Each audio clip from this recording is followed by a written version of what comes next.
Hi everyone. Welcome to my channel Dhanraj lessons.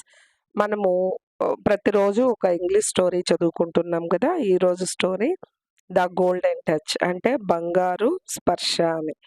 ఓకేనా. ఇక్కడున్న బొమ్మలో చూసారంటే ఇతను ఒక రాజు అనమాట. ఆయన పేరు మిడాస్. దీని చుట్టూ ఇక్కడ ఉన్నవన్నీ కూడాను బంగారం. ఇది ఏంటో చూద్దాం. దీనికి సంబంధించిన స్టోరీలోకి వెళ్దాం. ఓకేనా. Once upon a time there was a king named Midas. Midas అనే ఒక రాజు ఉండేవాడంట. Who did a good deed for a సాట్రిస్ట్.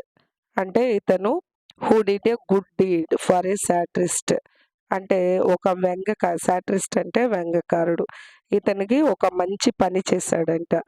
And then he was granted a wish. కాబట్టి మంచి పని చేశాడు కాబట్టి హీ గ్రాంటెడ్ ఏ విష్ అంటే కోరిక ఇచ్చాడు ఇతను. అది ఎవరి దగ్గర ఇప్పిస్తున్నారంటే డయానసిస్. డయానసిస్ అంటే ఎవరు అంటే ద గాడ్ ఆఫ్ వైన్, అంటే గ్రీకు దేశంలో ఆనందం మరియు వైన్కి సంబంధించిన దేవుడు ఉంటారు. ఆయన్ని డయానసిస్ అంటారు. ఓకేనా. ఇప్పుడు ఈ డయానసిస్ ఈ మిడాస్కి ఒక కోరిక ఇస్తాడనమాట. అదేంటో చూద్దాం. To his wish Midas asked that everything he touches would turn to gold. ఈ మిడాస్ ఏం కోరుకుంటాడంటే ఈయన ఎవ్రీథింగ్ హీ టచెస్, ఈయన ఏమి టచ్ చేస్తే అవన్నీ కూడాను వుడ్ టర్న్ టు గోల్డ్, అవన్నీ బంగారంగా మారిపోవాలి అని కోరుకుంటాడు ఈ మిడాస్ అనే రాజు. Despite Dionysus effort to stop it. అయ్యో ఇది మంచి కోరిక కాదు అని డయానసిస్ దేవుడు వద్దు అని చెప్తాడు. But Midas pleaded that it was a splendid wish, అంటే చాలా ప్రాధేయపడతాడు, నాకు అదే కావాలి, ఆ కోరికే కావాలని. ప్లీడెడ్ అంటే ప్రాధేయపడ్డాడు. ఇట్ వాజ్ ఏ స్పెండిడ్ అంటే అద్భుతమైన కోరిక. స్పెండిడ్ విష్ అంటే అద్భుతమైన కోరిక, నాకు అదే కావాలని కోరుకుంటాడు. And so it was granted. So ఇంకా అతనికి కావాల్సింది ఆ డయానసిస్ దేవుడు గ్రాంటెడ్ ఇచ్చేస్తాడు, మంజూరు చేస్తాడు అనమాట. అతని కోరికని నెరవేర్చేస్తాడు. నెక్స్ట్ ఏం జరుగుతుందో చూద్దాం. Excited by his newly acquired powers Midas began to touch all kinds of things, turning everything into pure gold. Excited, ఇప్పుడు ఆ విష్ గ్రాంటెడ్ అయిపోయింది కదా. సో ఇతను చాలా ఎక్సైటెడ్ అంటే హ్యాపీ.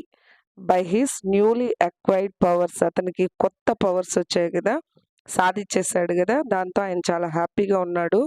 ఇప్పుడు ఏం చేస్తున్నాడు, Midas began to touch all kinds of things. ఏమేమి ఉందో చుట్టుపక్కల మొత్తం తన ఇంట్లో అన్నిటినీ టచ్ చేస్తున్నాడు. Turning everything into pure gold, అవన్నీ కూడాను మంచి బంగారం లాగా మారిపోయింది, ప్యూర్ గోల్డ్. బట్ కానీ సూన్ మిడాస్ బికేమ్ హంగ్రీ. ఈ మిడాస్కి ఇప్పుడు కొంతసేపు తర్వాత హంగ్రీ, ఆకలి అయింది. As soon as he picked up a piece of food. A piece of food అంటే ఫుడ్ చేతులకు ఒక చిన్న పీస్ ఒకటి తీసుకున్నాడు తినడానికి. He found that he could not eat it, he had gold in his hand. He found that he could not eat it, దాన్ని తినలేకపోతున్నాడు.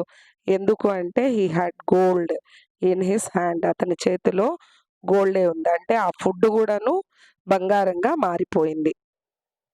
Hungry Midas ground, అయ్యో ఆకలి అని మూలుగుతున్నాడు. I will be hungry, maybe it wasn't such a good wish. నాకు చాలా ఆకలిగా ఉంది, maybe it wasn't such a good, ఇది మంచి విష్ కాదు, మంచి కోరిక కాదు అనుకున్నాడు. Seeing his despair Midas beloved daughter turned around to console him and she to turn to gold. Seeing his despair అంటే వాళ్ళ నాన్న నిరాశని చూసి మిడాస్ బిలవ్డ్ డాటర్, వాళ్ళ కూతురు టర్న్ అరౌండ్ టు కన్సోల్, వాళ్ళ డాడీని ఓదార్చడానికని తిరిగే లోపల she to turn to gold, అమ్మాయి కూడా గోల్డ్గా మారిపోయింది. The golden touch is no blessing cried Midas. ఇప్పుడు అయ్యో నేను కోరుకున్నది తప్పైపోయింది అనేసి ఏడుస్తూ ఉన్నాడు అనమాట. మోరల్ ఆఫ్ ద స్టోరీ ఏమంటే greed will always lead to downfall, అంటే దురాశ పతనానికి దారి తీస్తుంది అని అర్థం. ఈ స్టోరీ మీకు నచ్చినట్లయితే లైక్ చేయండి.